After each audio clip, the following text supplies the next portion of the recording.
Salut à tous les amis, on se retrouve pour une nouvelle vidéo débrief du match Real Madrid-Elche. Et oui, bien sûr, pendant que les autres regardaient la Champions League, nous on regardait le Real Madrid face à Elche, dernier du championnat. Au final, le Real Madrid a gagné 4-0, but de Modric, doublé de Benzema et but de Marco Asensio. Avant de commencer les amis cette vidéo, mettez-moi dans les commentaires votre homme du match. Personnellement, c'est Ceballos. J'ai bien aimé le match de Ceballos. J'ai adoré le match de Ceballos. Donc voilà, dites-moi dans les commentaires votre homme du match. Et c'est parti. Donc comme j'ai dit, c'est un match assez facile face à cette équipe de Elche. 4-0. Franchement, cette victoire est totalement méritée pour le Real Madrid. On revient à 8 points par rapport au Barça.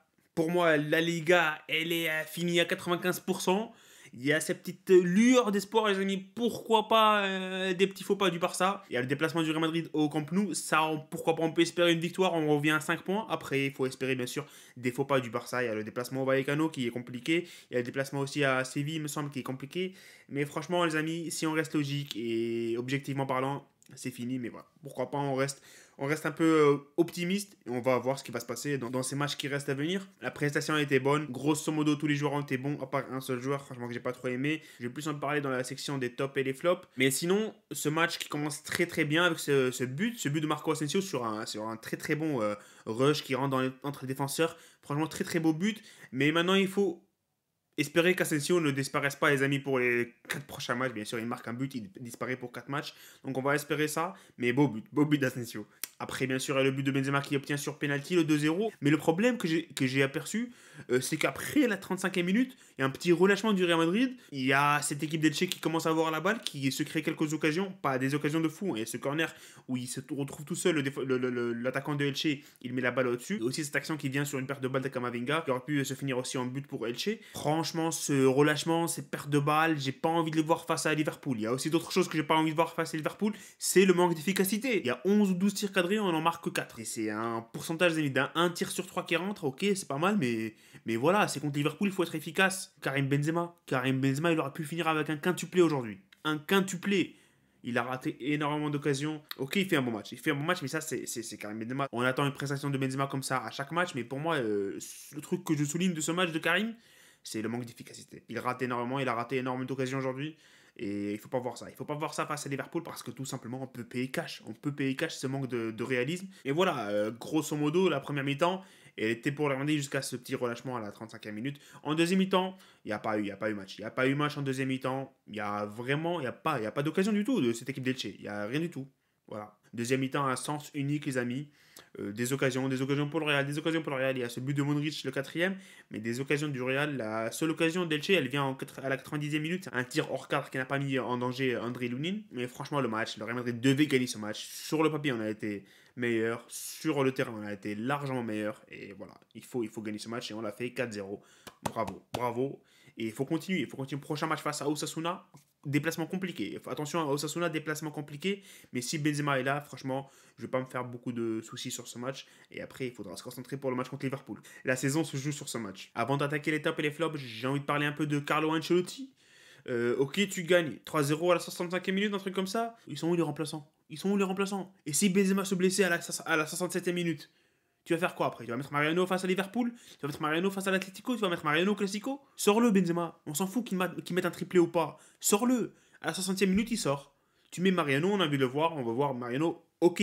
Mariano n'a pas fait un gros match. Ok, ça c'est sûr. Il n'a pas fait une très très bonne entrée. Mais fais-le rentrer, fais-le jouer. On a envie de voir. Arribas, pareil. Arribas, je comprends pas pourquoi Arribas rentre à la 80e minute. Il remplace Asensio. Ok, Asensio, il a marqué ce but, mais Asensio a été, pour moi, fantomatique après son premier but. Et ok, il a eu une occasion en deuxième mi-temps, le petit retourné, mais il a pas fait un bon match. Pour moi, il a pas fait un match de fou. J'ai pas vu un gros match d'Asensio. Si vous l'avez vu, éclairez-moi, parce que moi, j'ai pas vu un match d'Asensio, un bon match d'Asensio.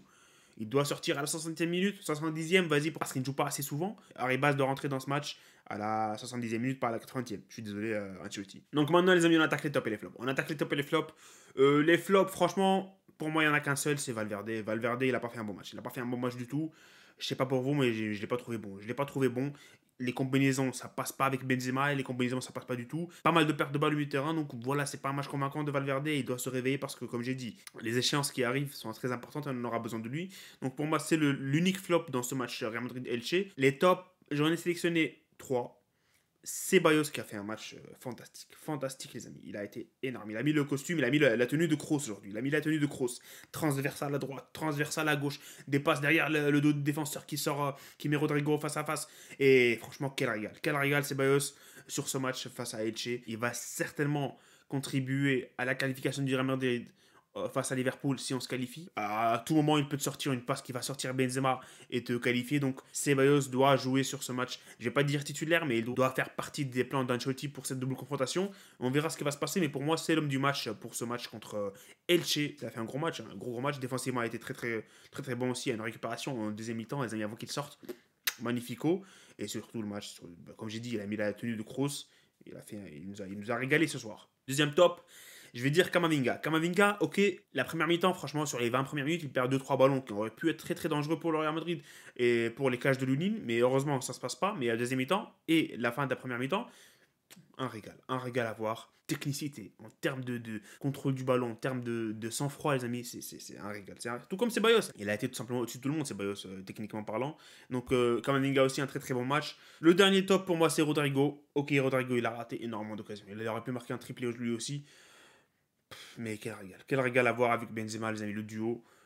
C'est magnifique. Sur ce côté gauche, j'ai bien aimé Rodrigo. Bien sûr, Vinicius va rester côté gauche jusqu'à pour toujours, hein, pour toujours. Mais Rodrigo, franchement, c'est un régal à voir jouer cette action avec Benzema sur le bord de la touche en deuxième mi-temps, les amis. Oh là, magnifique. Semelle, à gauche, à droite, je sais pas ce qu'il a fait, petit pont, il passe, il fait tout Rodrigo. Malheureusement, il lui manque ce but qui aurait pu euh, rendre sa soirée magique. Mais voilà, il fait un bon match. Il fait un bon match, mais malheureusement, il lui manque ce but. J'aurais pu inclure Karim Benzema, qui a fait très bon match aussi, techniquement parlant, les amis. Il a aussi été très bon. Il a marqué un doublé. Bon, c'est un doublé sur penalty. Mais pour moi, c'est le Benzema qu'on connaît. Benzema, on est habitué à voir ça. Donc pour moi, j'attendais beaucoup plus. Surtout les occasions qu'il a ratées.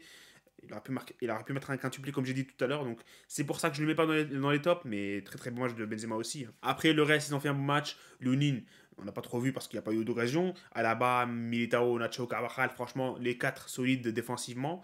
Et Carvajal, il fait une grosse action en première mi-temps, il sauve le Real Madrid d'un but quand même. Et il est décisif sur le penalty qu'obtient Benzema. Le remplaçant, il y a Modric qui est décisif, qui marque ce but, le reste, pas grand chose. Donc voilà, c'est tout pour ce débrief, les amis. Dites-moi ce que vous en pensez du match. Et bien sûr, dites-moi aussi dans les commentaires l'homme du match pour vous sur ce match. Real Madrid et Elche 4-0. Et voilà, on se retrouve très bientôt pour le match contre Osasuna. Salut et profitez des vôtres.